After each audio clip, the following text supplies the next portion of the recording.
Today we are making a Taylor Swift Eras cake. Since the debut of this cake design, I've been wanting to make one, and today's the day. Going in more or less fearless, but I better speak now about this template that ensures 11 equal pieces and prevents me from seeing red trying to eyeball it.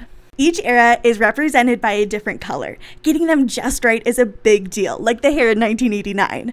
Plus, the Swifties' big reputation is extra motivation.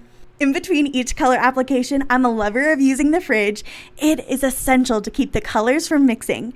And the folklore is true. Keeping the smoothing tools in hot water is essential for this technique, and I will be using it ever more. To get each era's specific font, I used parchment paper to trace them, and once they were dry, I very carefully hand-placed each letter sideways on the cake. This application process is definitely tedious at times, but it brings back great memories of late midnights spent doing what I love most, decorating cakes for special occasions. Finally, each section gets a little extra decoration for the finishing touch.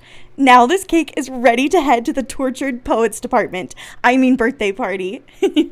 I am so excited with how this cake came together, and it was just so special. I can't wait to hear what you think of this cake.